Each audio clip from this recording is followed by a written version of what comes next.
Call city council meeting for Tuesday, March 17th, 2026 to order. Have a roll call, please. Councilmember Spendy. Here. Voss. Here. Dodson. Here. Irving. Here. Bogie. Here. McCann. Here. Rainey. Here. Mayor Jessup. Councilmember Rainey, you have all 7 council members here present tonight. Thank you. Would everyone please rise as Councilmember Burbank leads us in the pledge of allegiance. Allegiance to the flag of the United States of America and to the republic for which it stands, one nation, under God, indivisible, with liberty and justice for all.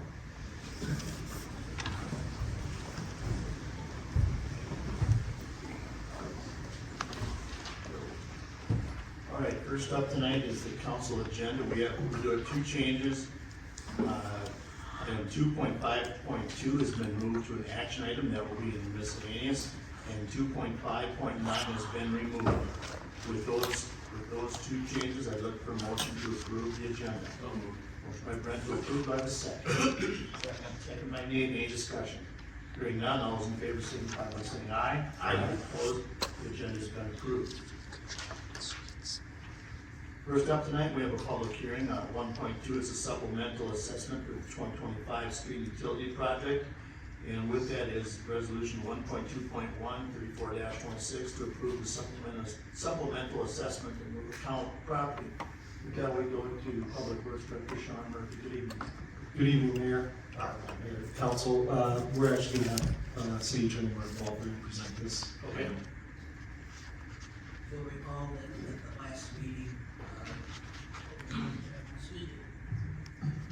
the last meeting, that the resolution was passed causing the calling for hearing tonight on the reassessment of the property at 1975 Lynn Drive. It's among the smaller lots in that particular subdivision, but nevertheless, because of its pie shape, it had a higher assessment. And so it was decided by the city to take the average of the lots in that subdivision and apply that.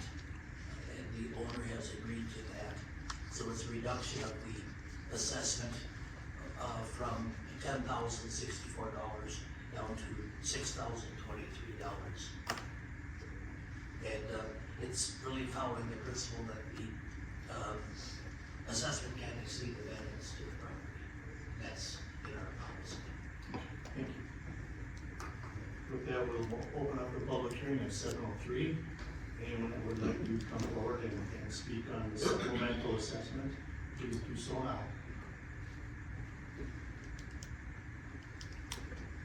Seeing no one coming forward, I look for a motion to close the public hearing. So move. Motion by Dan to close, do I have a second? Second. Second by Don.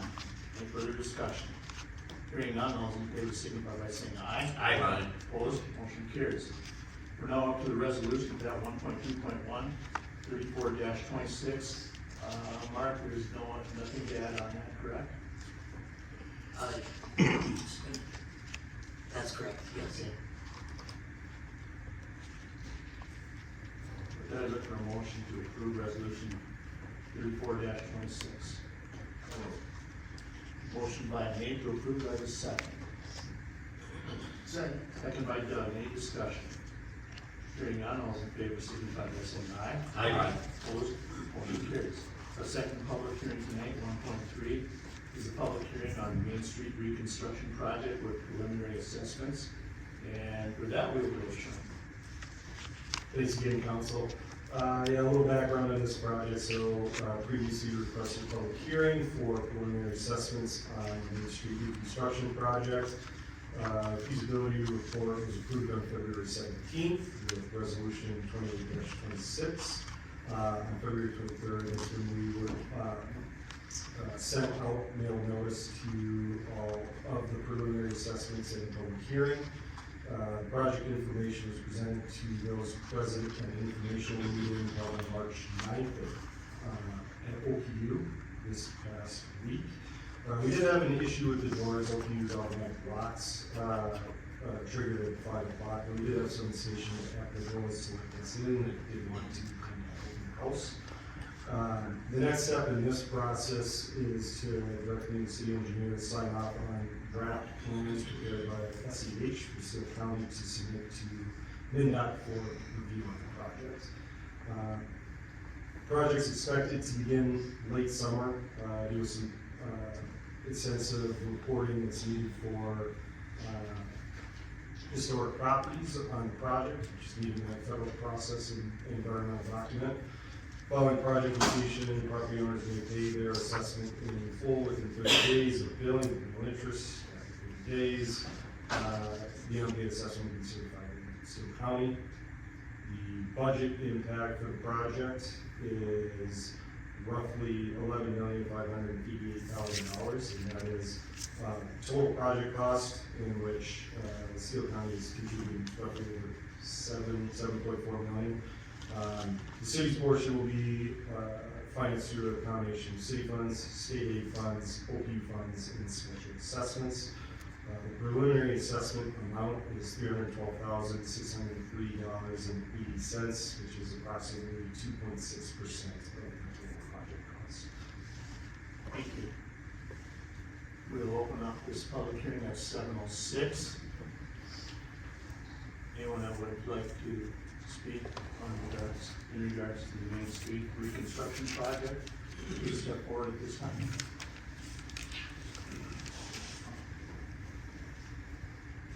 Hi guys, it's Gail Jorgensen, 249 East Main, Berkeley.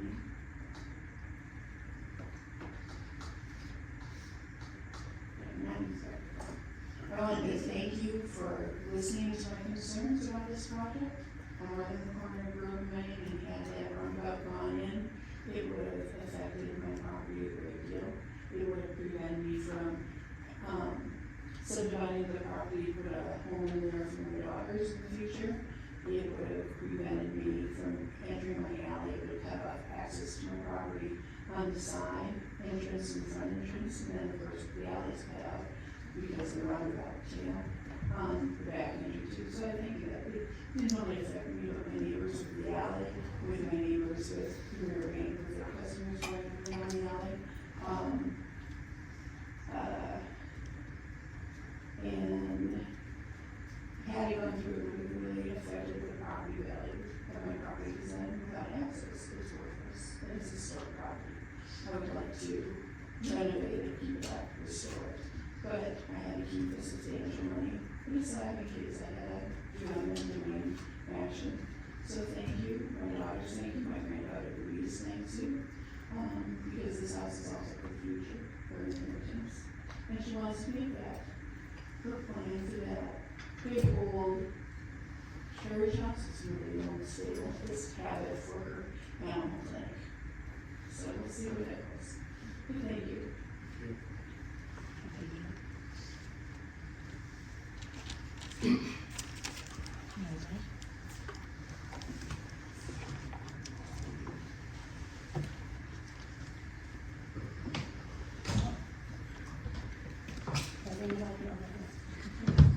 Thank you.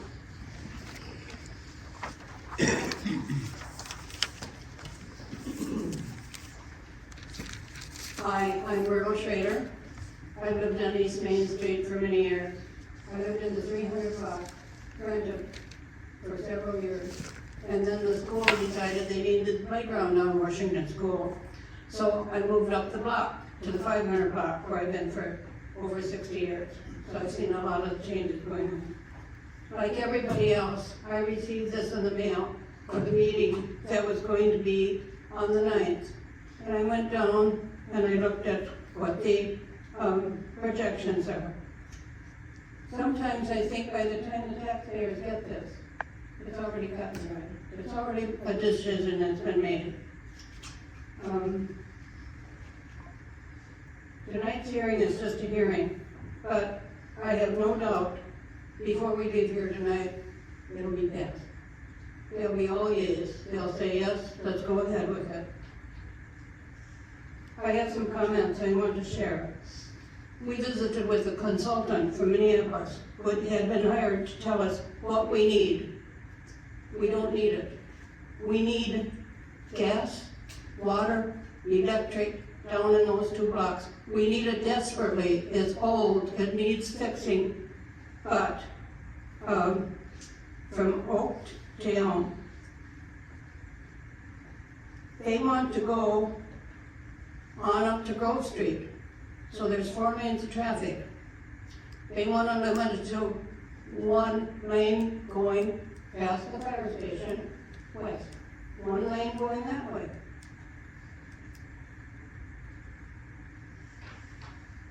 They want to remove turn lanes, so you're coming down Main Street towards the post office. There's a right hand, straight ahead, a left hand. They want to eliminate the right hand turn lane going north towards the post office. That makes no sense. We need that right hand turn lane right there. They want to remove the semaphore in front of the fire station and make a right turn only onto Oak. They want to do 2 bump outs on that end of Central Park. And that should make snow removal really needed. Bump out, bump. All snow, that's going to really work well. There will be no bike lanes. No bike lanes on this. No proposal for bike lanes. So you got a lane of traffic. The bike is in front of you. You're doing 30 miles an hour. How fast is that bicycle going? Maybe 10, 15? So he's in front of you. So he backs up, somebody behind him, somebody. So how far have we got the traffic backed up? Because the bike has got the right of way just like the cars do. So they decided that they're going to make a 13-foot sidewalk from East Park Square up to Elm Street. So from Federated on the other side, 13 foot of sidewalk, 13-foot lane, a 13-foot lane. Why do we need a sidewalk wide enough to drive a car down? It makes no sense. There are many activities in Central Park, all summers long. The farmers market, Art in the Park, the Thursday night concerts, they will all be impacted by this right turn lane only. Have you ever gone to farmers market? You go around a couple times hoping somebody backs out so you can get in there and buy something. Well, you can't do that anymore. You get to the fire station, you're going to have to make a right. You're going to have to go 1, 2, 3, 9 blocks around to come back to East Park Square to buy some vegetables. Unless you take a left, it's only 7 blocks around.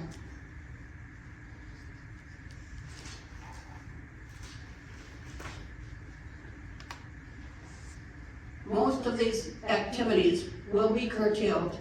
I don't picture anybody going down there and going 9 blocks back to pick up some vegetables or some baked goods. These projects bring people downtown Owatonna. The farmers market, everybody's down there. Thursday night concerts, people are down there.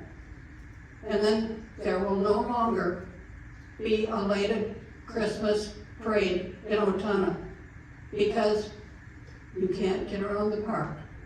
They can come up Cedar Street, take a right, and that's the end of the parade. There'll be no Christmas lighted parade in Owatonna. Makes no sense to me. I'm sure all of these, the consultant that I talked with, and telling me about the things that should be done on Main Street. There's nothing wrong with Main Street. We need the gas, the sewer, and the water. Leave the rest of it alone. Well, she told me at one point there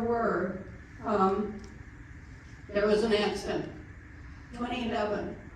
That's 15 years ago. If there hasn't been an accident downtown, why are we changing these lanes? Why are we eliminating them? They're going to take out 4 lanes of traffic. There are 2 going that way, 2 going, so 1 and 1. The taxpayers are concerned. They are still concerned about the fire police station. They're still paying in the high school. They're still paying in the county building on 14 West. Still paying on North Cedar Street. When does a city become bankrupt? How much are we in debt right now? Think about it. So fix what needs fixing. Does anybody on the council, have you lived here long enough to remember Central Park? They tore down the band shell. It wasn't needed. Well, they found that was a mistake.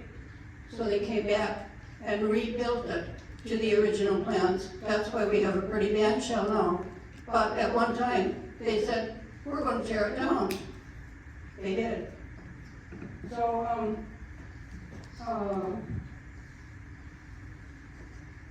probably some of you didn't even live here then. You did. You remember the band shell.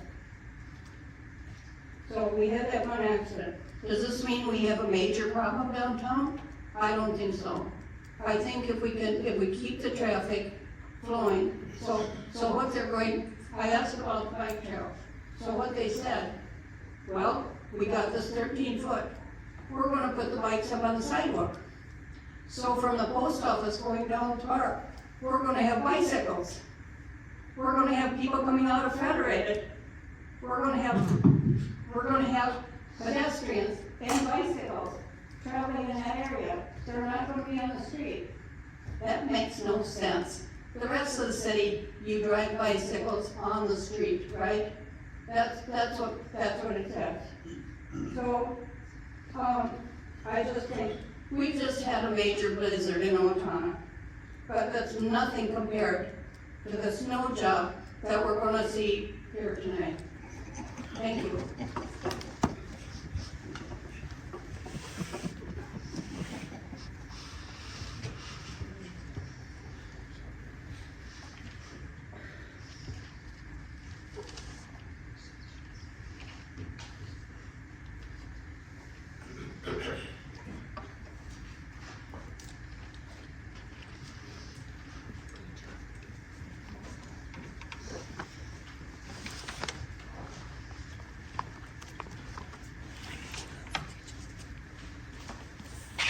Hi, my name is Deb Schrader. I live in Apple Valley, Minnesota, but I spent a lot of time in Owatonna. I was born and raised here and come down to Owatonna and to be in my family home that we've had over 60 years.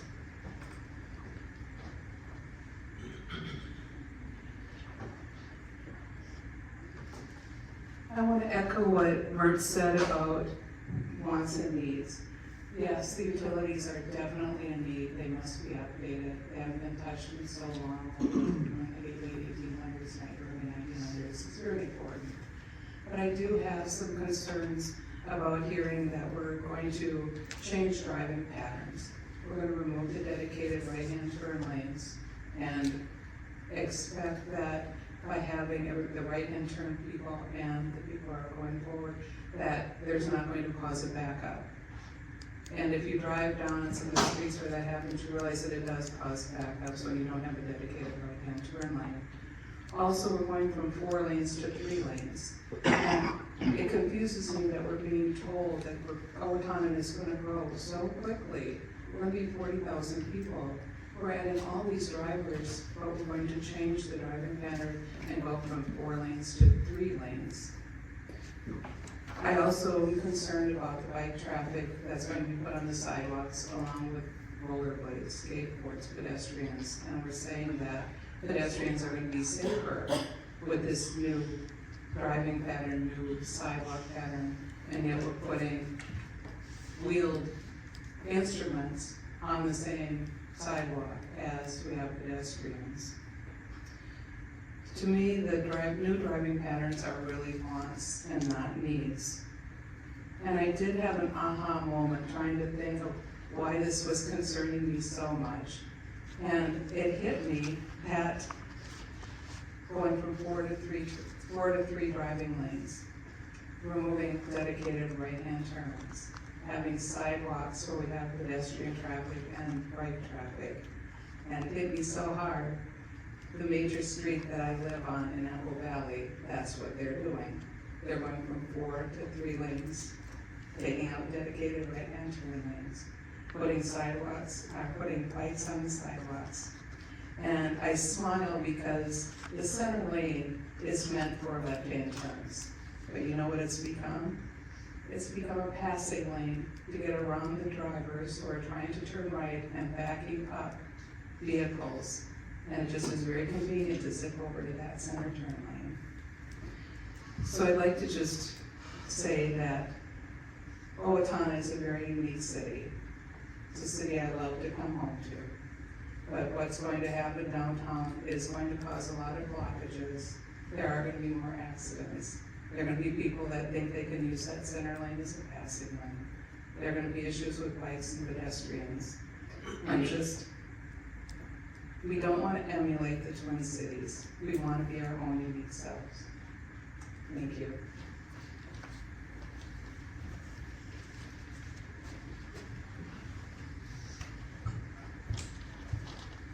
Good evening, President, council members, and all our community public servants. I appreciate the work that you do, and I appreciate you contemplating the project that you're viewing is going to benefit the city of Owatonna. My name is Darrell Dale. I'm part of the owners of the building at 150 West Broadway, which is right at the corner made right on the southwest corner of the park. And while I appreciate all the concerns of the citizens that they've expressed here today, I come here, I want to apologize for another selfish motive in that I got a $20,000 assessment to cover the vault, which is what's left of the steam tunnel that runs on one side of our building. And my concern is that the $20,000 assessment to cover that vault really doesn't benefit or add any value to our property in any way. And so it's my concern that there's parts of this project that are not consistent with the law on that issue. And I will certainly defer to the objection of Mr. Walbrand if he's inclined to make that, because he's one of the respected people that I know very well here. As I said, I appreciate your attention to this matter. Again, my concern is about this issue of the $20,000 assessment on the vault. As far as changing traffic patterns in the downtown, that's really been problematic. We've watched all kinds of problems out on the street there, so I'm not going to say that the current setup is the optimum by any means. I'm interested in seeing the downtown and the park area be utilized by as many people as possible, but it continues a great tradition of making that a public reading area. And I'm just asking, please take a look at what's being contemplated and then answer the question for yourself whether or not this current plan does that, because potentially there's going to be a lot of money spent. And just make sure that the plan we're coming up with is really going to benefit the citizens of Owatonna. Thank you for your attention.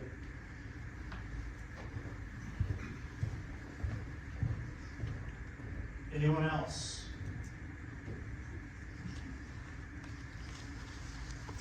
Before we close the public hearing, I want to acknowledge that we did receive a letter from a citizen, and the council all has that letter. I would like that to be added to the list of comments in regards to the public hearing. Having no one else to come up, I would look for a motion to close the public hearing. So moved. Motion by Dan to close, do I have a second? Second. Second by Doug. Any further discussion? Hearing none, all those in favor signify by saying aye. Aye. Opposed? Motion carries. It's now council's time to ask questions. I don't have a question, I just have a comment. I do have some concerns about the design aspects that are going to change traffic patterns. We have done some other projects, which overall great projects, but we have had some minor details of those projects that cannot function nearly as well as we had hoped or thought they would. So I do wanna make sure we spend a fair amount of time really making sure we don't end up with some of those unique situations where we have drainage issues or not enough room for traffic to flow, because we have seen that recently. So I do have some concerns about the design details, but we can hash those out as we get close to finalization. Anyone else? I've got some questions for Mr. Murphy. We're not putting a 13-foot wide sidewalk in, correct? It's gonna be a trail. Trail sidewalk. So we call it a sidewalk because it's gonna be made out of concrete.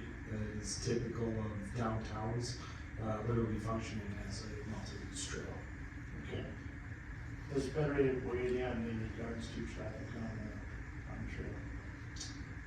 They haven't had any concerns.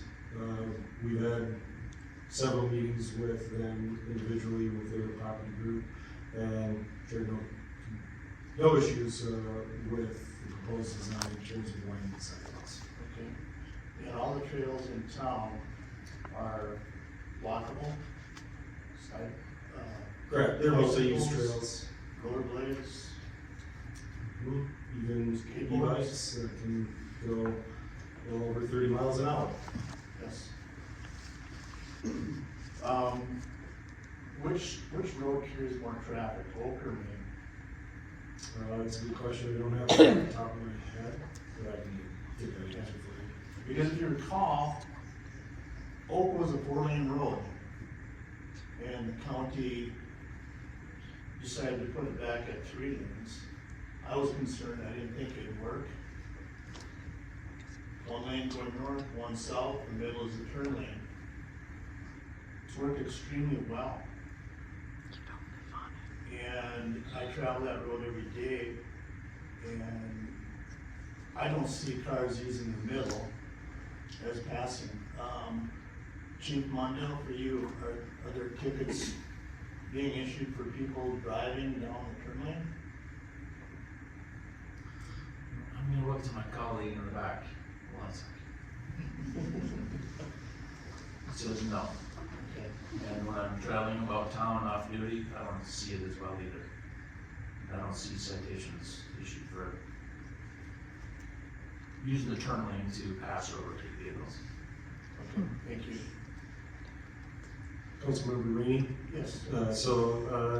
Just south of Oak and Main, the 2024 data has it at 9,617 vehicles per day, and just a hair under 9,000 on Main Street. So So a little bit less on Main, but fairly similar. Yep. Okay, thank you.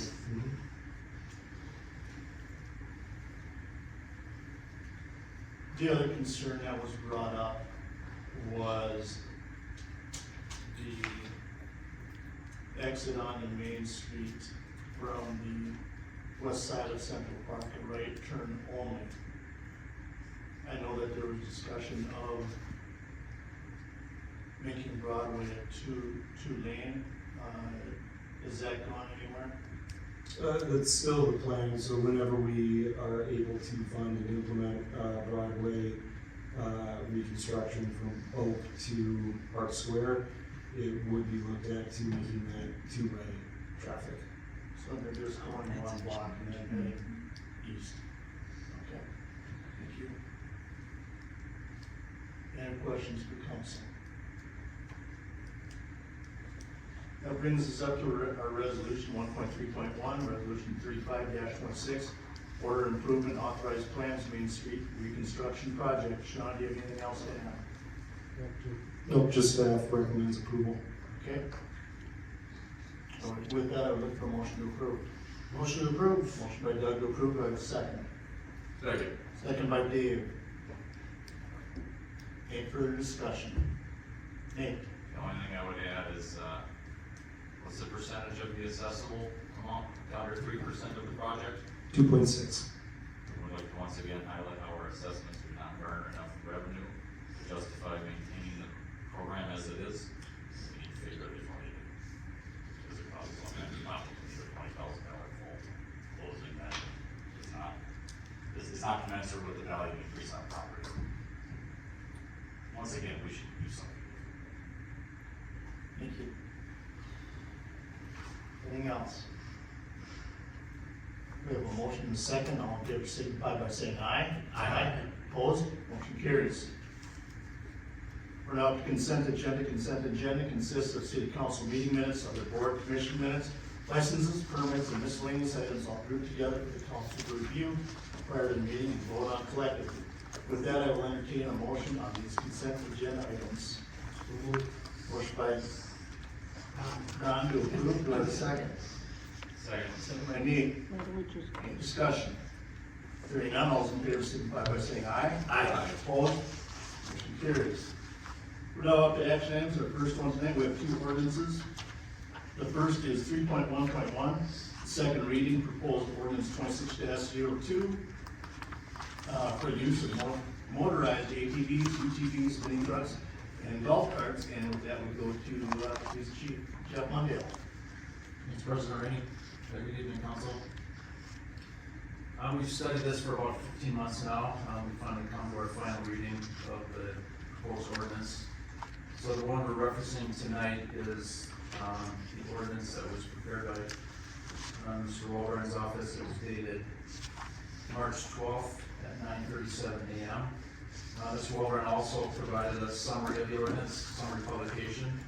And this does a very nice job capturing all the details of the ordinance. So on our screen here, I also summarize this ordinance in this fashion, and I'm just going to quickly go over this in a little bit more detail than we did last week, so council is aware of this. So starting at the top, under Minnesota Law 169.045, that's what is the root of this reason for this ordinance, is to allow operators to operate these vehicles on our city streets regulated with a registration.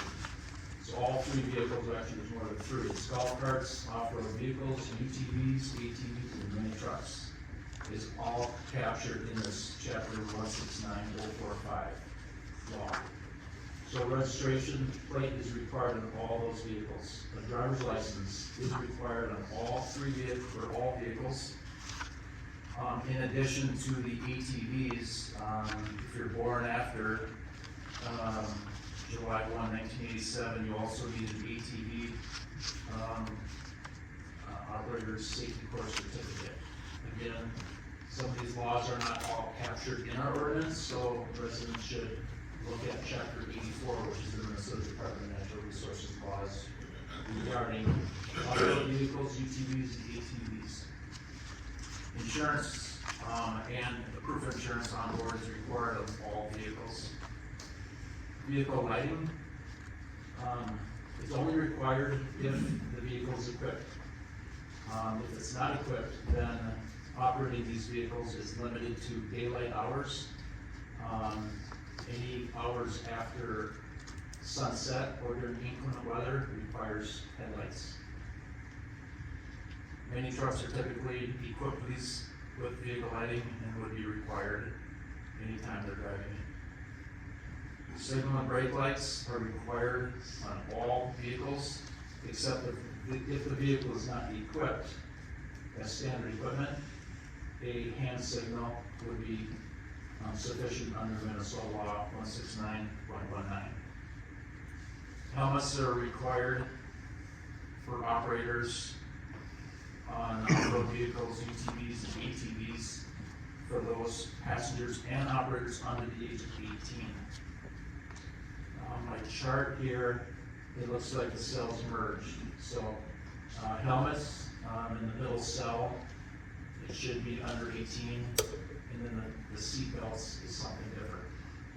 So helmets are only required on those off-road vehicles, UTVs, and ATVs under 18 passengers and operators.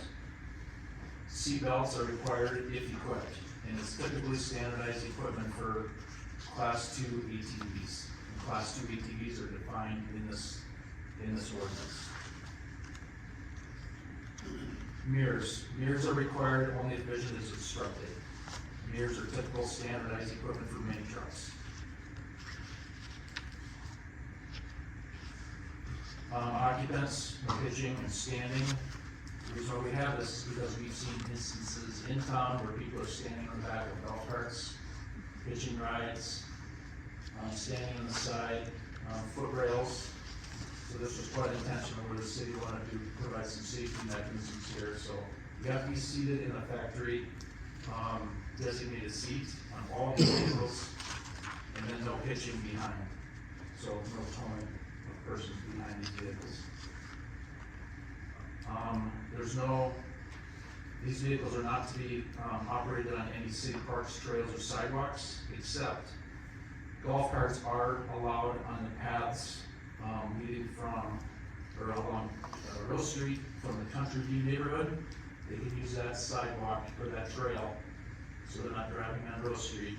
There's no shoulder to get them down to Rose Street and continue down Rose Street, or if it's permissible to use the golf cart trail access on Woodbrook Street. The other street that's allowed is Cherry Street. It's safer for these cars to be actually on Cherry Street than driving in the designated lane when there is no adequate parking lane to travel in. So it's safer for them to be there. However, these vehicles on these approved parks and trails should stay to the right and yield to any pedestrians walking. The off-road vehicle, UTV and ATV, and many trucks are not authorized in any parks or trails. However, it would be permissible for city maintenance vehicles and law enforcement to use these vehicles on trails for doing maintenance or emergency response.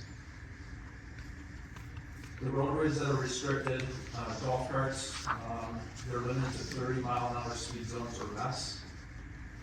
And they're not allowed on busy roadways such as Oak, Hoffman, and West Bridge Street. There are segments of these roads that are 30 miles an hour, so we call them out. The roadways are just too busy for these vehicles to be on these roadways. Golf carts can actually operate on a speed zone greater than 30 only if crossing in a perpendicular fashion. The example that I like to use would be if you're on 7th Avenue, or if you're on St. Paul Road and you want to cross 26th Street, which is anywhere from a 45 to a 55 zone, you can do so in a perpendicular manner. So that would be permissible. All other streets are authorized on off-road vehicles, UTVs, ATVs, and mini trucks, as long as you're staying within the corporate limits of the city. The only vehicle that requires a slow moving sign by law is golf carts. There is a restriction on the use of golf carts in the downtown district, which is bordered by, Mill, North Street, Elm, and Oak. Now, before I close, I have heard from some of our constituents that they would ask us to consider lifting that restriction. So we'd like to say it was a topic of conversation in our study group a few different times. I and the police department want to remain neutral on that. I don't think there's any strong argument for or against, but I would like to defer that decision to council tonight to consider lifting that restriction on golf carts downtown. That's all I have, unless you have additional questions for me. Any questions for Chief Mondale? Well laid out, thank you. It's been a hard time. Going back to your previous point right there, I've had discussions with a few golf cart enthusiasts in town, and they are quite interested in having us look at this downtown ban again. I've been involved with this for 15 months. Is that how long you said we've been working on this? Boy, it seems like forever. And that's been in, it's been out, it's been in, it's been out. I would say as an EDA board member, we've worked really hard trying to get downtown livened up, and I'd hate to see anybody not go out to dinner downtown because they couldn't drive their golf cart down there. And then, of course, there's an enforcement side of things for you guys. I don't know how you deal with that. It just seems like we'd make things a lot easier if we just didn't have that in there. Any thoughts from anybody else? I would concur with what I'm saying. I'd like to see them. So my question to council then is, are there any council members that would not support golf carts being allowed in the downtown business district? So between Chief Mondale and Mr. Walbrand, if this passes, could we make that change? I think what you would want to do is first have an amendment, so that there would be an amendment, striking from the draft ordinance, the restriction on golf carts in downtown area. So we'll approve it tonight as it reads, and then there will be a, We could amend it tonight. we can't amend it. Just make a motion to amend it to allow the golf carts in the downtown area. We simply delete that, and then after that motion, then maybe the main motion to adopt the ordinance. Okay, so first we're making the amendment. Correct. Okay, So you're entertaining an amendment to allow the golf carts to be downtown. okay, thank you. What's council's wishes? So I'll make a motion to amend, I'm sorry, David, did you say something? I'm in favor of allowing it downtown. But if it doesn't work out, we can still pull that after a year. Say, we tried it, didn't work out. Otherwise, it's kind of some of it seems like a real can of worms for the cops that got to enforce this. I mean, I could see kids yesterday, maybe in the blizzard, you know, where they've got a tow rope on the back of their 4x4, whipping around town. Unfortunately, can't even catch them. That's all we got.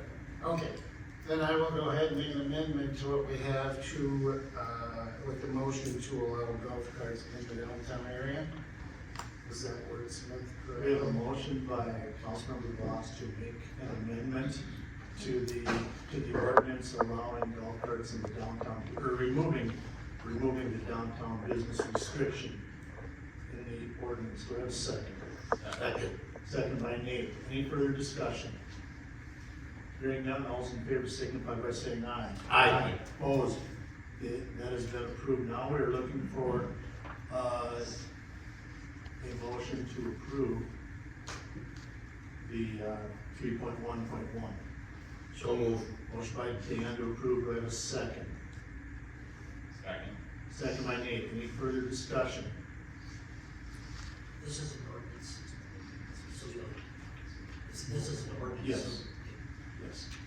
This being an ordinance, I ask for a roll call vote, please. Councilmember Spinby. Aye. Haas. Aye. Watson. Aye. Burbank. Aye. Bulky. Aye. McCann. Aye. Rainey. Aye. President Lee. Thank you. So with the council having passed ordinance 26-02 by a majority vote, and a summary of the ordinance having been prepared by the city attorney, which informs the public of the intent and effect of the ordinance, I would now entertain a motion to approve the summary of the ordinance for publication in the Owatonna People's Press. Any questions on that? Hearing none, look for a motion to approve. So move. Motion by Brent to approve, do I have a second? Second. Second by Don.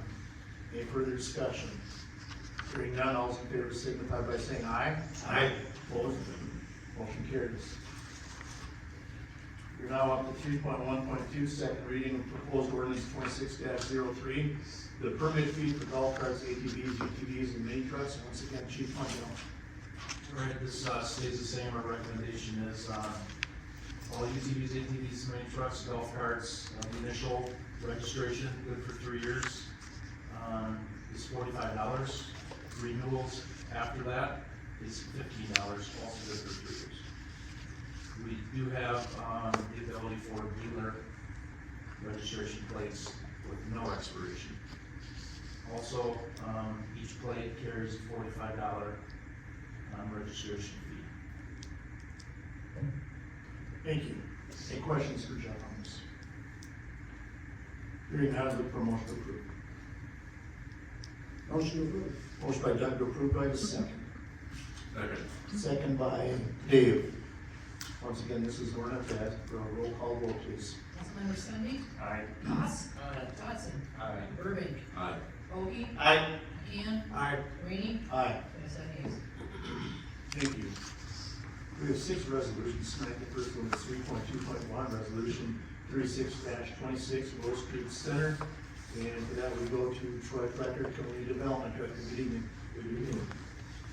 All right, this is a collaborative effort by many organizations. The school district owns the property, the city has the lease to use the property.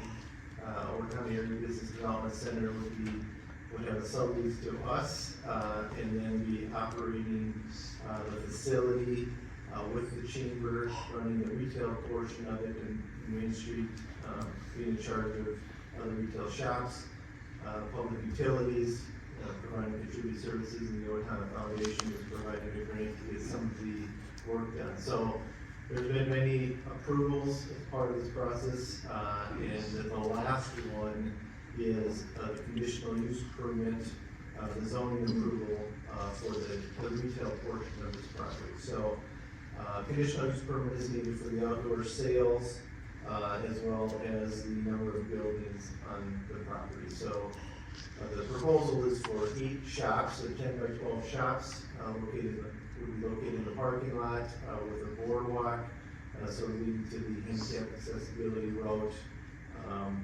to the parking lot and to the restrooms within the building. There's space for 4 food trucks as well as a tented area for seating. There will be 19 parking stalls along the east side of the angle parking. And so the conditional use permit would be needed in order to proceed.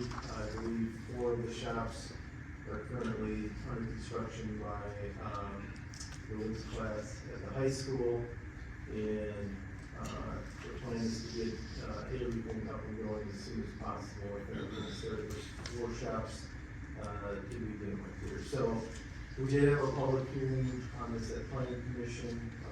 There was no objections to anything. Everyone was very complimentary of the project, and so staff would recommend approval of this conditional use permit. Thank you. Any questions for Troy on this? Hearing none, look for motion to approve. So moved. Motion by Don to approve, do I have a second? Second. Second by Nate. Any further discussion? Hearing none, all in favor signify by saying aye. Aye. Opposed? Motion carries. Next up tonight is resolution 3.2.2, 37-26. This is to apply for an outdoor recreation grant for Brown Park. And for that, we go to Eric.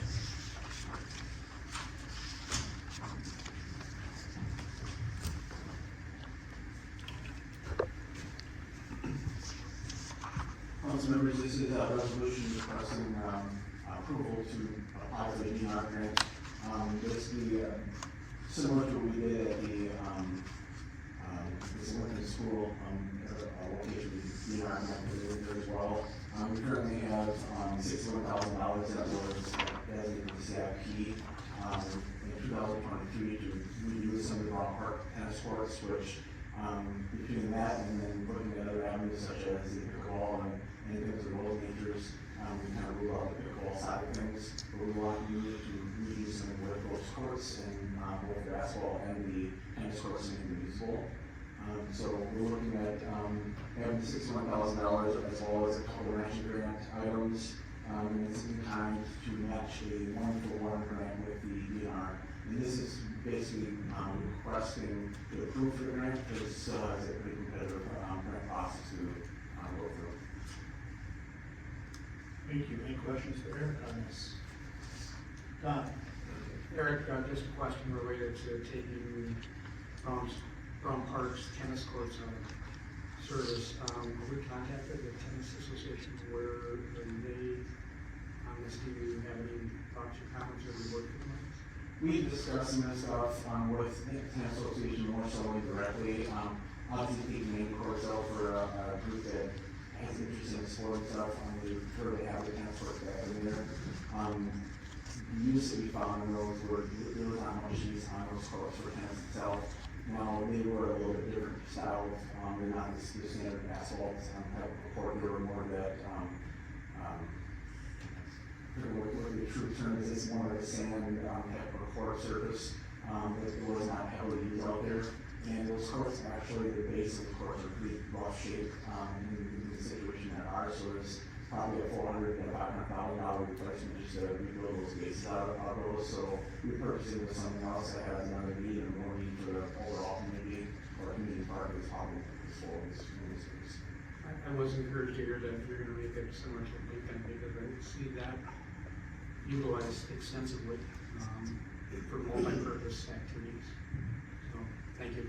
And in that particular court too, that's where it's in the B-Bay, program for lead goes on, so it's another use for, just for another, program activity that's taking place.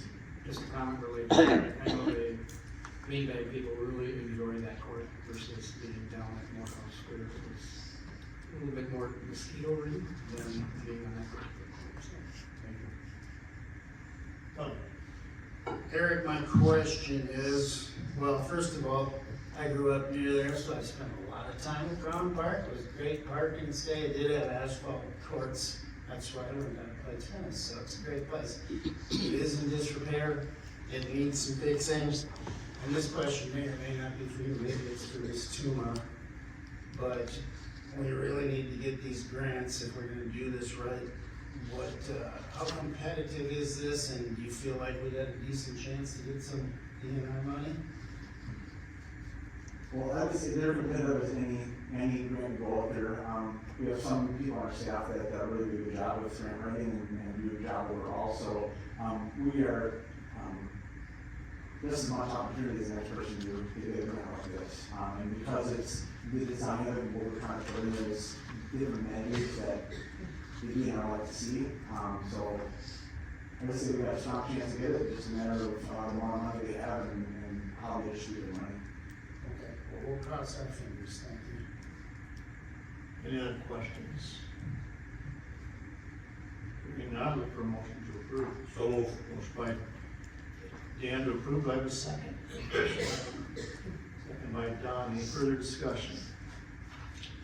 I just have a comment, Don, you asked the question about the tennis courts. I was on the park board many years ago when we approved putting the artificial surface in. It's definitely outlived its lifespan, and like Councilor McKenna, I'm very excited for the potential of really making that park way more multi-use than it is now. So thank you for looking at this, and as Councilor Ross, let's keep our fingers crossed and hope that we get it. So, any other comments? Hearing none, all those in favor signify by saying aye. Aye. Opposed? Motion carries. Thanks, everyone. Next up tonight is resolution 3.2.3, 38-26, parking restrictions on 18th Street Southeast from Austin Road to Bixby Road and back to Sean Murphy. Thanks again. Yes, our 18th Street Southeast reconstruction project is incorporating some traffic calming measures throughout the project and connecting the ramp on the trail system from Austin Road to 18th Street roundabout with Bixby Road. Reducing the street width allows our trail to be added to the system without acquiring permanent right-of-way. The roadway reduction does not provide sufficient width to meet parking on both sides per state aid standards. FHWA's delegated contract process with NINDA requires local jurisdictions to pass a resolution restricting parking on any street that is using federal funding on the project. The draft resolution meets the DCP requirements and is required to be passed prior to our initial plan submittal to NINDA's state aid unit.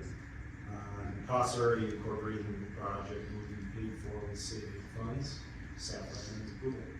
Thank you. Any questions for Sean? Hearing none, look for motion to approve. Motion to approve. Motion by Doug to approve, do I have a second? Second. Second by Dan. Any further discussion? Hearing none, all those in favor signify by saying aye. Aye. Opposed, motion carries. Next, we're up to 3.2.4, resolution 39-26, 18th Street Trail Environmental Assessment Worksheet Decision. And once again, Sean Murphy. Thanks again. We're requesting council's approval of resolution 39-26. making a decision not to order a discretionary state environmental assessment worksheet for the proposed 18th Street Southeast Trail extension. The city of Owatonna was notified by the DNR in June that the 18th Street Trail Southeast Trail extension from Austin Road to approximately 1,300 feet east of East Avenue was awarded a local trail connections program reimbursement grant totaling $214,000 in change.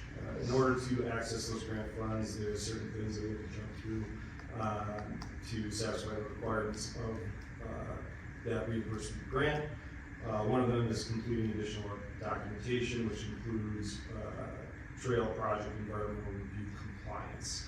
The nice part is that we already received a transportation alternatives grant from our ATP district from the state. So it's a different funding source, but it's already a federalized project because of that. And we have to have a 20% match for those trail funds that we receive through transportation alternatives. This local trails grant through DNR can count as our match. So being that it's already a federalized project, we're going through a programmatic categorical exclusion. It's a term for an environmental document that doesn't have a lot of impact to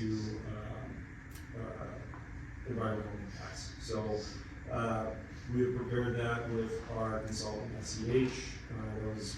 The draft was submitted back at the end of November, and we'll be putting finalized touches on that categorical exclusion with a plan submittal here at the end of the month.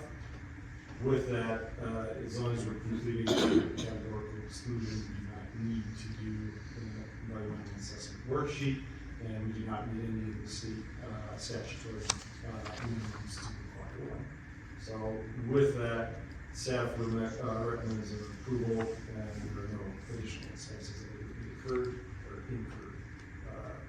for this approval.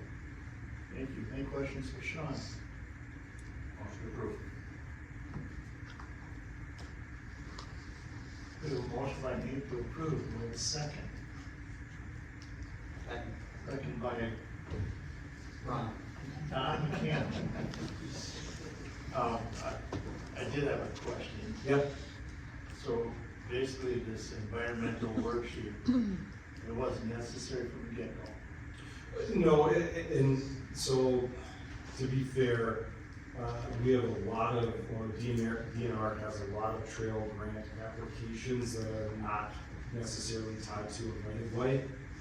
It could be acquired land from a previously bought railroad. It could be going through nature preserves. So there's different levels, whereas this is about right-of-way. Their requirements try to touch all projects, and being that this is already a federalized project, preparing that environmental document, we would need to provide something. If this was not a federalized project, we would need to do some sort of environmental documentation to show that any AW wouldn't be required. If this wasn't federalized, I would assume it would probably be a very short one-pager that describes that we haven't reached any of the minimum thresholds for the AW, and why we're not triggering it, and it would probably be satisfactory. Okay, thank you. Yep. Anyone else? Put a motion second. All in favor, signify by saying aye. Aye. Opposed, motion carries. Now to 3.2.5, resolution 40-06, to accept MnDOT grant agreement for the airport credit card reader replacement and Troy Planter once again. This project is in our 2025 capital improvement plan, consists of replacement of the airport gas fuel system credit card reader. The existing credit card reader is 25 years old and is no longer well supported. This would consist of a pedestal position adjacent to our fuel pump and would allow for after-hours customer service transactions, which we've not done before. So that's, pilots are excited about that. Quotes were received for this project with a local order $27,303.60 submitted by Petroleum out of Columbia Heights. to install a QT pod system. And what our IT department, gave the parameters for connecting, to our system. And based on the quotes, the anticipated cost would be the credit card reader, $27,303, and the administrative cost of $1,500 for a total of $28,803.60. The airport commission has reviewed this and recommends approval of the submitted, quote. So MnDOT's grant offers for $17,282, which represents 60%. That would leave us with a local share of $10,921, and this is about $4,000.21 over what we had budgeted in our CIP. So that remaining portion would have to come out of our operating budget of the airport, so we plan to do that. The airport commission recommended approval, and so staff is recommending approval as well. Thank you. Any questions? Go ahead. Doug? Troy, I'm gonna take you at your word, but it's really 25 years old, because I think 25 years ago at my store, I still had to like push it across and make a carbon copy of it. Yes. So, Can't believe it still works. yeah, so we've had it supported for a long time, and now it's so old that, we don't get it supported. We had it out for, probably a month or so, where we could do first time transactions, at that site. So, it is time, and the system does allow us to do some things that we didn't know we could do. Pilots can actually use it on their own, so that's good for us. Sounds long overdue. But Troy, you say after hours, that mean that if an aircraft comes in at midnight, they'll be able to fuel up? Yeah, yeah. So a follow-up to Doug's question, is the Smithsonian interested in that? Artifact Historical Society. That's county, yes, we're saying. But still county, yes, we're saying. Yes. Any other questions? Hearing none, I look for a motion to approve. Motion to approve. Motion by Brent to approve, by the second. Second. Second by Dave. Any further discussion? Hearing none, all those in favor signify by saying aye. Aye. Opposed? Motion carries. Final resolution tonight is 3.2.6, 41-26, environmental assessment worksheet petition, and Jennifer, good evening. Thank you, Council. On February 19th, 2026, the city received a citizen's petition from the Environment Quality Board requesting the city require an environmental assessment worksheet for the public safety project. Staff has engaged, the city has engaged with Kennedy Graven to assist us in this petition, and I have tonight Sam Petron from Kennedy Graven here to walk us through the petition or response. So welcome. Thank you. Good evening, Mr. President. Good evening, members of the council. Just to introduce me, I'm Sam Petron, I'm an attorney at Kennedy Graven. We are a law firm in Minneapolis that specializes in representing local government across the state. And we are happy to work again with your city attorney, Mr. Walker, and your city staff. I don't have a presentation tonight, but I just want to introduce the resolution and talk through some of the highlights. The resolution is in your packet. It's number 41-26, and what's up in front of you right now is the purpose memo from city staff, and that can be found on page 193. The resolution and a few memos from your engineer can be found in the packet on page 195. I was asked to just provide some background on the resolution before you tonight. I'll try to be brief and not duplicate too much of what's in this purpose memo or the resolution. I'll warn you in advance, environmental review involves a lot of acronyms and process, but just bear with me on that. Before I start, does the council have any additional questions? Hearing none, I'll just give a little bit of background on the resolution and where we're at in Minnesota statute, chapter 116B is the Minnesota Environmental Policy Act, or MEPA. MEPA provides state environmental review requirements for major governmental actions. So things like nuclear facilities, hazardous waste, large developments, all trigger certain environmental review requirements under MEPA. As Ms. Tuma pointed out, the EQB is the state agency that provides administrative interpretation and promulgates procedural rules for environmental review. EQB thresholds do identify certain projects that require an EAW. And in your packet tonight is a memo from Design Tree. I think it's December 15th, 2025. And that memo goes through some of those mandatory thresholds. So, for example, there are projects that would trigger a mandatory EAW because they are institutional facilities. And what we're talking about tonight, police stations, fire stations, those are institutional facilities. However, for a city of Owatonna size, an EAW would only be required if the gross floor area exceeds 200,000 feet. Both the police station and the fire station are nowhere near that size.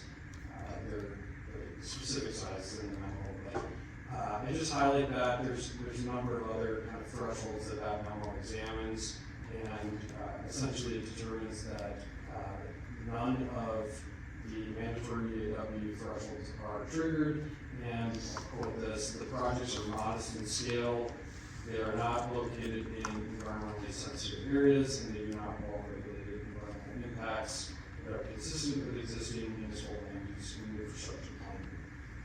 So why are we here tonight?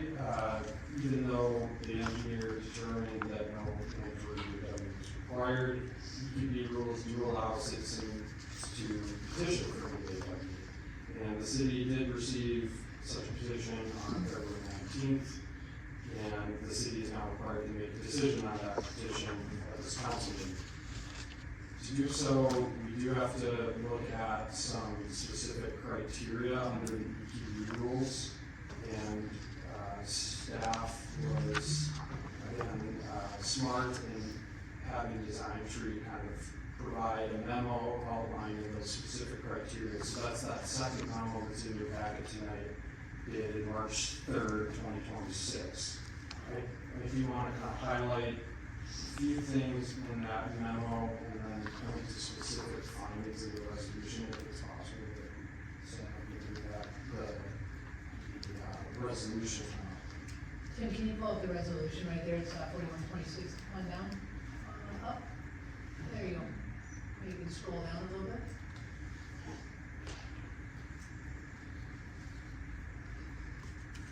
On page 3 of the memo, that's the one towards the bottom.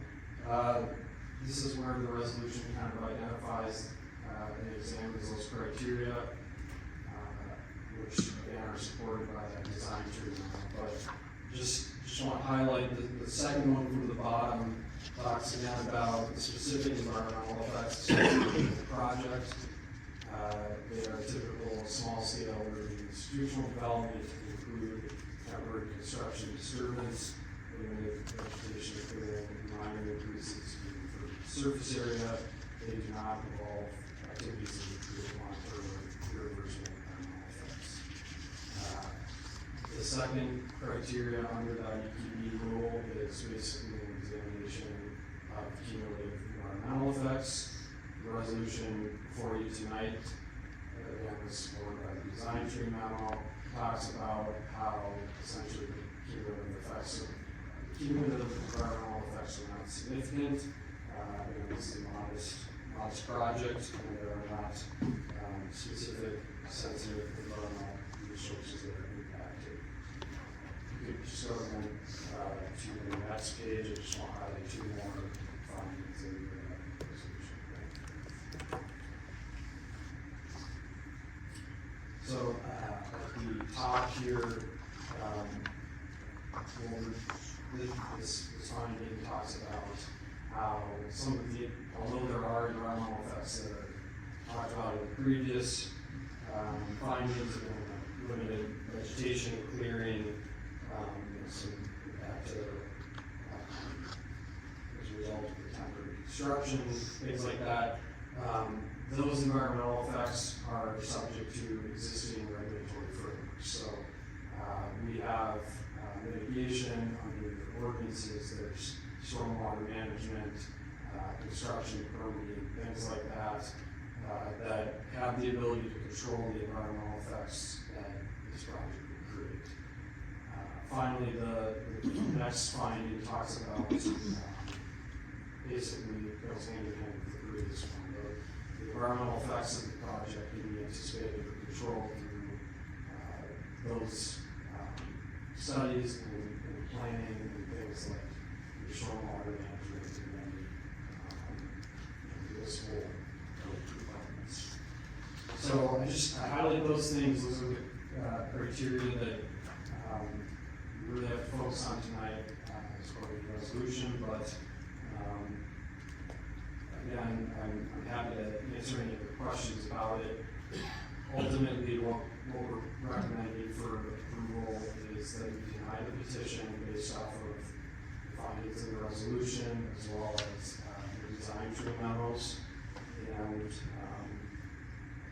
what that means essentially is that we're not going to do any environmental review for the project and proceed with the project. Any other questions or comments? Any questions? Very thorough, thank you. Thank you. My note, Mr. Council President, is that, again, this was, the design tree memo was done in December of this project, and the petition was received in February, and so we had done our due diligence on doing this project with it and had those documentations in place.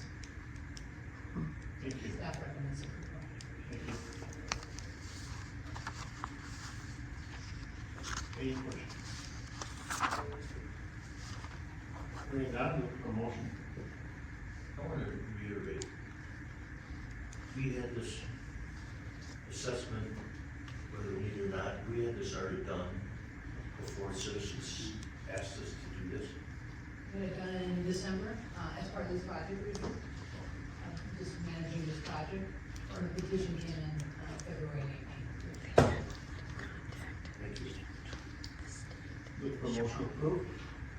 so move. Motion by Dan to approve. We have a second. Second by Dave. Any further discussion?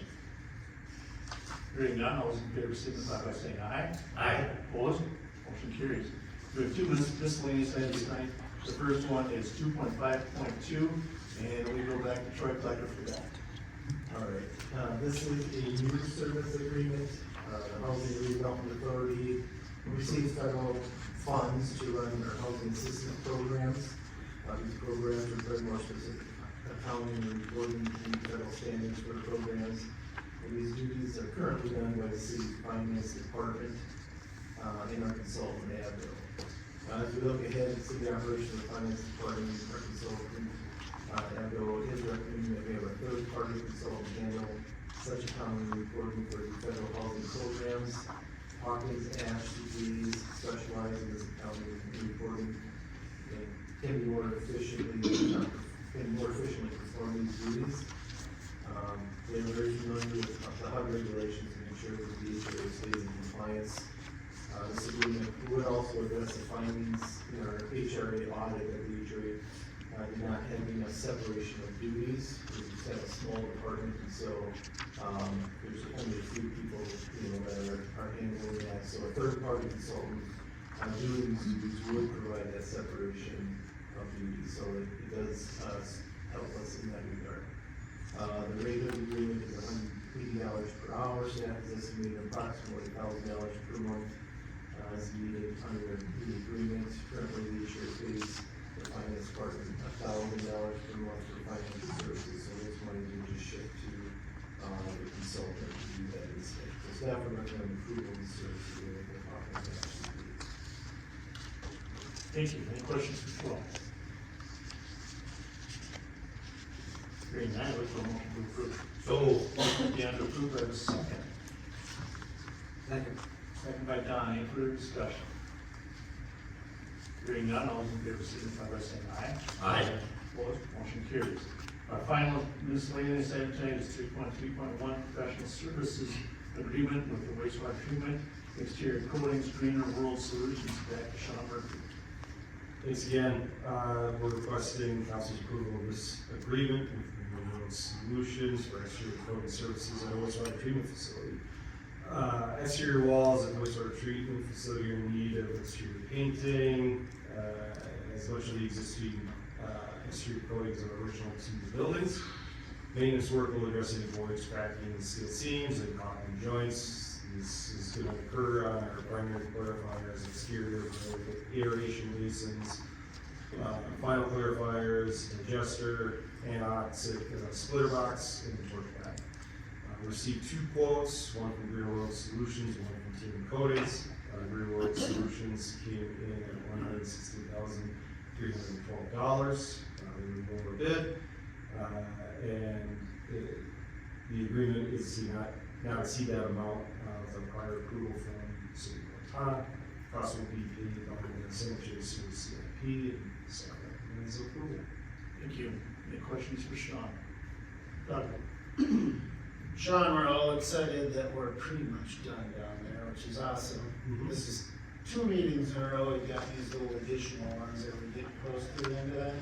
Well, yeah, so to go with the original bid of the project, as those prices were moving higher and higher as we were getting close to going out to bid, there was pieces of the project that were removed to try to keep those costs low and doing it. These are some of those items.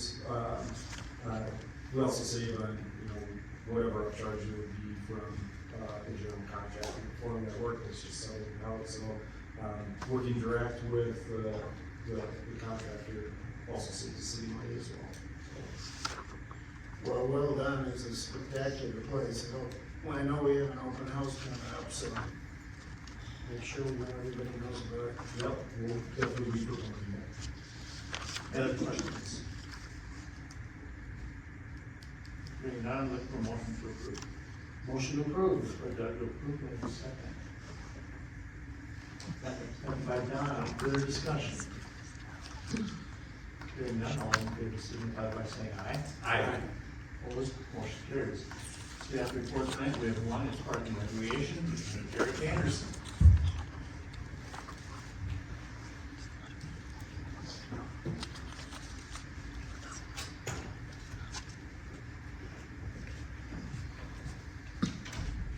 Again, council. Presenting the Parks and Rec staff report, we'll provide with you the 2025 Parks and Rec story as we label it here. We've got over the last several months, you've sort of seen through council packets some more detailed information and different year-end reports that we would have from our Parks and Rec divisions and operations. So this is going to be more of a high level overview rather than a deeper dive on some of those items. This would be a high level to show who the department is and what the department provides to the community. Both the Parks and Recreation divisions have a very dedicated and passionate staff, care deeply about the community, and strive to put the best we can to the community. So the department provides a variety of services to the community, ranging from anything from infants to seniors, for all age levels, all skill levels, and for a wide range of interests. So into the PowerPoint here, the Park and Rec department as a whole, we staff a little over 200 staff, full-time, part-time, regular part-time, and seasonal staff. Any given time, summer seasons are very season, but the ebb and flow is what we have in the 2025 year, 195 seasonal. We have 31 mile trails, 900 acres of parkland, program areas that are used in adult athletics, golf, senior aquatics, adaptive, and so forth. 12 pavilions, 13 playgrounds, athletic facilities, recreation facilities, and such. So we oversee the operation of the 2 divisions. Park and Rec Board consists of, the members shown on here, which we have several in, here to support, us again as a Park and Rec. And everything as well as Don McKenna, the council here, who's the liaison that comes to any of our meetings, just as a, listen in and what's going on with the park board and the park and Rec as a whole. On the Parks and Vision highlights, there's a few items that would stand out outside of the normal operation. Adding the wind bridge shelter at the dog park, having our dog park monthly volunteer cleanups, citywide cleanup after the July storm that we all chipped in as a whole, the entire city. Great use of it together and we look at their department. Acquisition of land on north of 26th Street, partnering with the Trails Association, maintaining and so forth, the list that's on here. Just things for people to see. Recreation highlights we have on here, some of the milestones that we identified was starting a few new programs such as the cheer program for girls, cheer and the flag football for girls programs.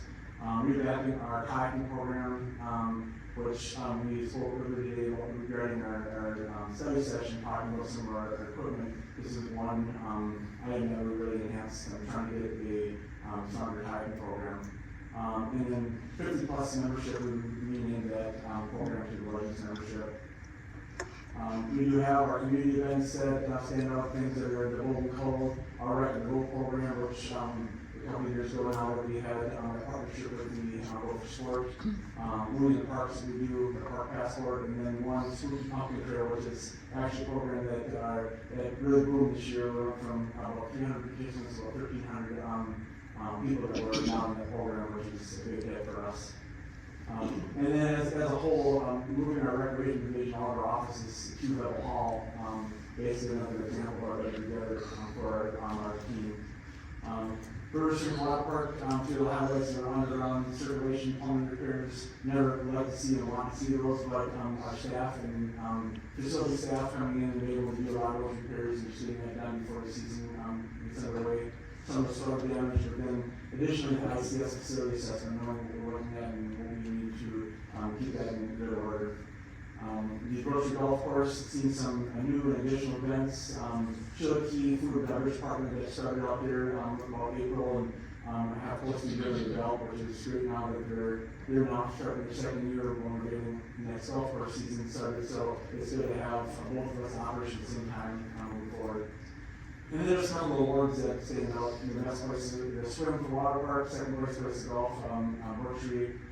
Just those are nice to hear the community's comments to us on those kind of things.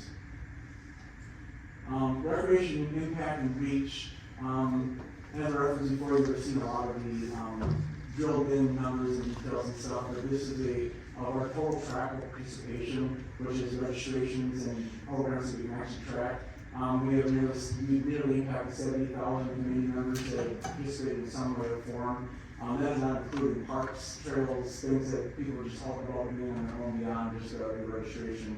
You can see some of the impacts and just some of the operations from grocery to river springs and then all the different programs of how we're affecting and interacting with the community. And then again, we reach some of the special events that are part of this. I mentioned the 1,300 visitors to the Spooky Trail.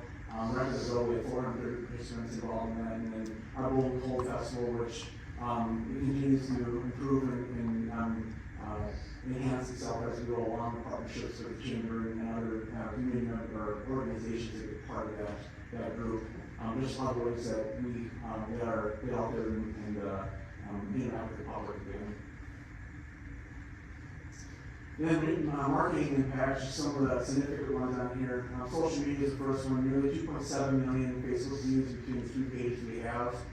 You look at the Park and Rec, we have almost 2 million just in that one. Water Park and Grocery, kind of behind Water Park, we've got a strong following for many years now. And Grocery is starting to improve. Just last year, we made some adjustments and additions to that, and that one we anticipate this year having a boom just like we've seen the other ones. And then we have our activity guide mailings, which we send out to all of our Owatonna community residents as well as Medford residents. And then some of the other marketing impacts, we do digital target marketing, geofencing, trying to target different market areas. So the radio marketing and just the overall printed materials that we would have throughout our operations. And partnership sponsors and volunteers we have, a lot of the stuff we could do with our community support, community help, not only just being involved, but also businesses and groups. So we have groups such as the Active Scholarship Fund that over 20-25 years we supported those in need nearly $11,000 worth of registrations. We have our ongoing business youth sports t-shirt sponsors, civic donations, athletic association collaborations, school district, rural families in there, facilities such as ABRs, partnership with the chamber, Owatonna business partnerships. And then our volunteers largely do with our youth programs, youth sports, but we have more than just that, we have volunteers, but just the impact that volunteers have for our programs as well as the dollars saved to our overall budget. That's my quick overview, recap of what we do and how we do it and the impact we do to the community. Is there any questions or any thoughts that you'd like to provide? Any questions for us? Thank you. Thanks, Eric. Thank you, Rick. For now, just public comments, please limit your comments to 3 minutes. Approach the microphone, sign in, and state your name and address for the record after being announced by the council president. Speakers will be limited to 3 minutes to deliver their comments. Council Vice President Voss will be timing and hold up a hand after 2 minutes 45 seconds. To notify the speaker they have 15 seconds to complete their comment. Those speaking are asked to conduct themselves in a respectful manner as they deliver their comments. Audience members are asked to refrain from reacting to comments. City Council will not respond directly to comments and submit or take immediate action in response to them. With that, we will open up public comment.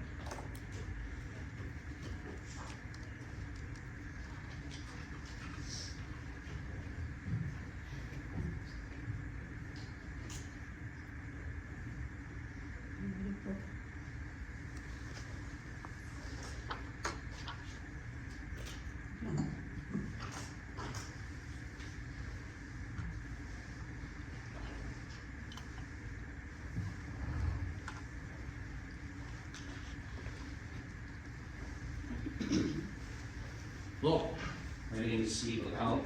I'm at 1975 Lynn Drive. Good evening.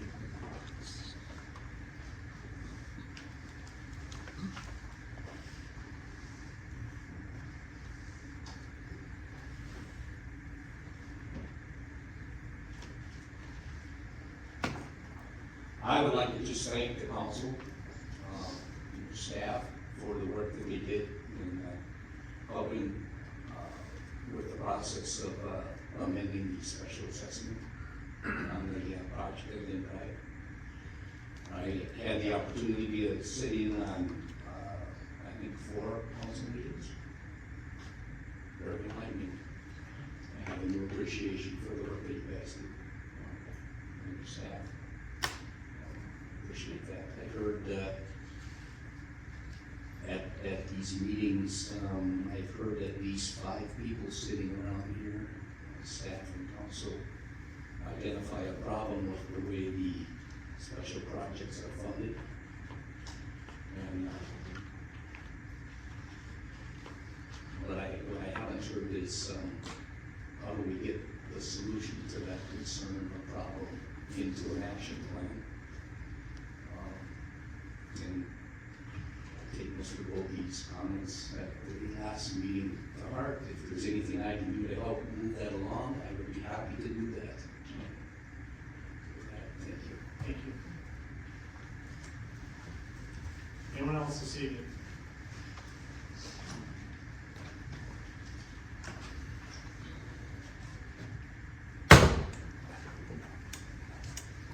I just want to repeat to the council that I don't care what, when we pick these consultants, I don't care what happens in Lake City. I don't care what happens in Wilmington. I don't care what happens. I care about Owatonna. I think we should concentrate on what we need and what we should do to keep people coming into the downtown area. As I told you before, if we if we change Broadway, but Broadway don't, so there'll be no parking on that side of Central Park either. There'll be no parking this side, it's just, so the whole thing is gonna screw up downtown Owatonna. I think we've got a great thing going with our farmer's market, with all these things, bringing people into Owatonna, spending their money. The art in the park, they're taking hotel rooms, they're spending money, and we need to continue this.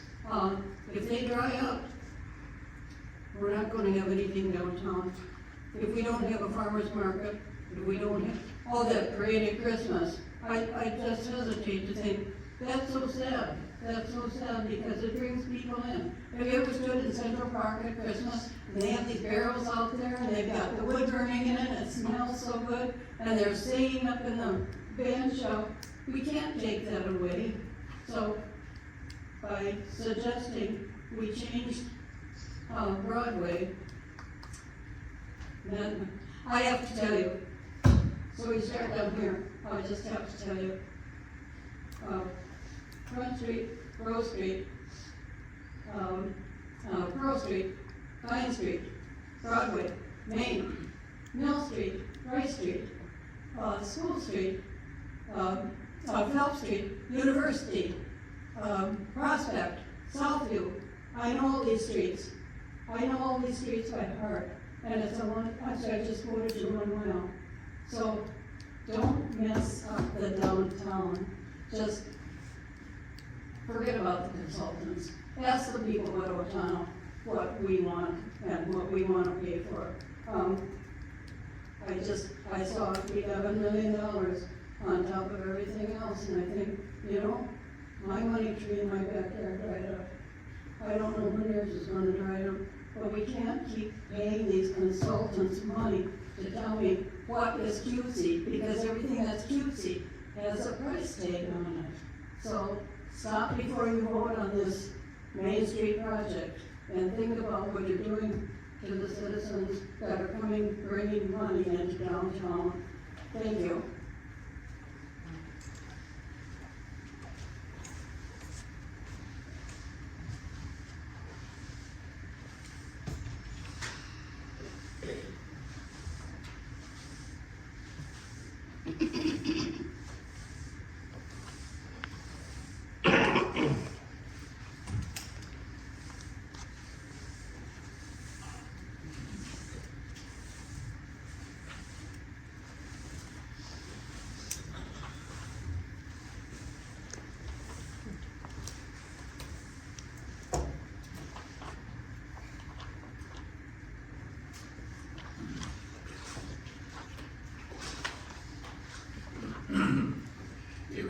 And 95 Ridge Road. As you know what I'm going to talk about. Are you here to talk about NASCAR? Yes, but you just took 10 seconds. I wanted to share some thoughts tonight about safety concerns with our tree line. I had mentioned before that when going through hunting laws, it seems to be the consensus that 70% of shots during the fall deer hunt miss their mark. Now, I am not a hunter, but this is what I've read and posted from hunters who know far more about this than I do. They go up north, they come home with nothing. So 70% missing? Yeah, I guess so. A missed shot during gun hunt usually is a bullet that will not be found. It will be embedded in trees, in the ground, present no danger, if someone would find it anyway. This is not the case with missed shot from an archery hunt. We have an arrow about 2 feet long. It's very noticeable, and broadheads are razor sharp. We know arrows move 300 feet per second and can travel 900 feet. This means after possibly hitting rocks and trees, you have no idea where they might land. And since most of the deer are taken after dark, the chances of a hunter finding these razor-sharp arrows is slim to none after dark, unless you're a homeowner whose yard adjoins one of the archery hunt zones. Now, these arrows do not care if they land in a driveway, in a backyard, or they're not stopped by a 6-foot privacy fence. They're often colored and noticeable and can easily be found by a child or toddler out playing in their yard, or by a person even stopping and setting up. Just when you think your kid is safe in your backyard, secured by a 6-foot privacy fence, now mom and dad get to worry about one of these things floating over the top of it and being picked up by their kid. Remember when you got rid of the ladders because they were a safety hazard? That was fantastic. Big improvement for public safety. However, you had to be in the park. And one thing about those ladders, in order to be injured by those ladders, you had to be in the park. What we're talking about here is having something appear in a yard on homeowner property. Now go home and ask your AI chatbot if a child can bleed to death by picking up a broadhead arrow and treating it wrong, and you will not like the response you get. I already checked. This is all the more argument to stop the archery hunt in more remote parks in north of town. To keep the archery hunt in the more remote parks in north of town. The area where the hunt in Middle Springs sees the park boundaries narrow to the north, they come to a point surrounded by houses. I also believe in the interest of public safety that a notice needs to go out to homeowners at Oakview, Dane Road, Middle Springs Parkway, Springwood Place, and Denmark Place. It shows a picture of a broadhead used in the archery hunt, and if a homeowner finds one of these things, they should not move it, but instead call the city of Owatonna to come and remove the arrow.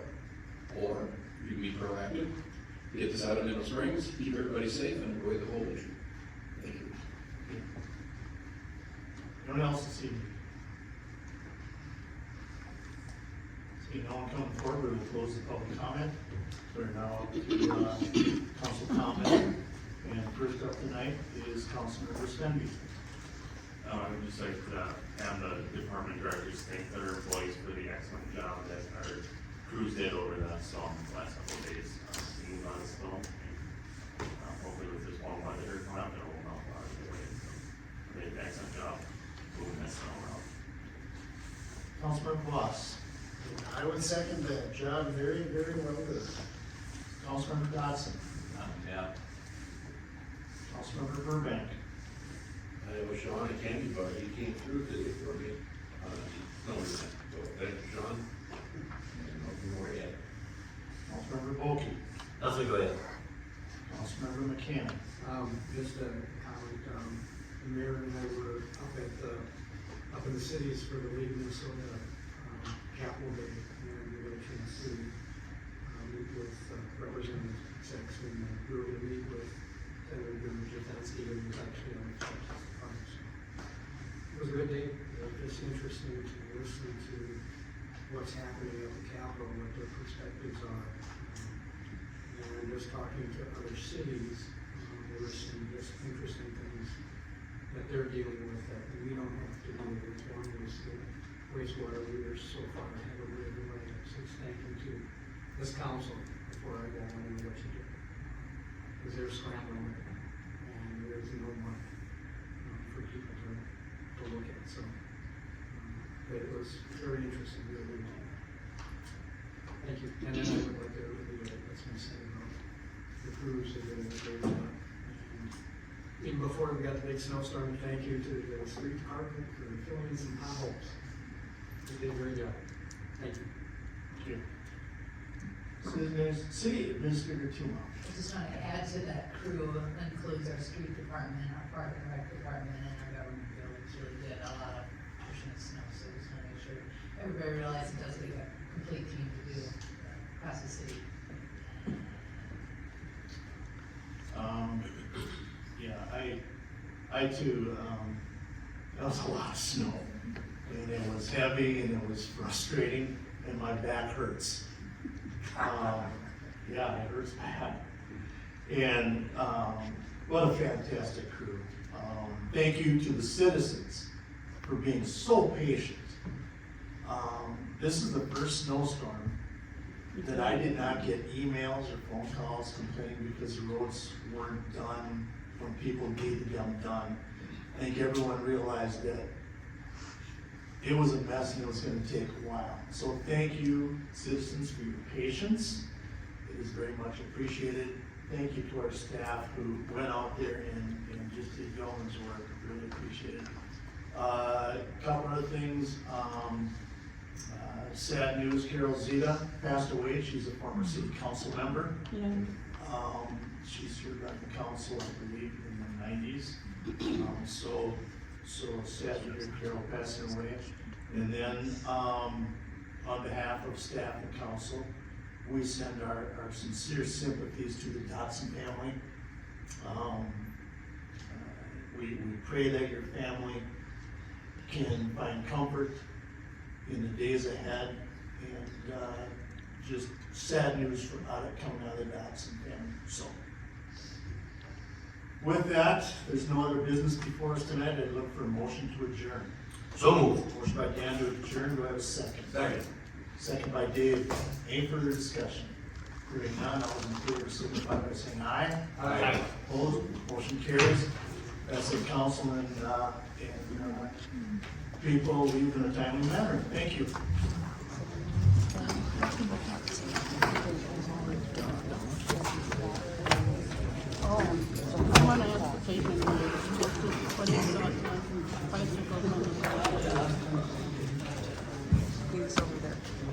I did think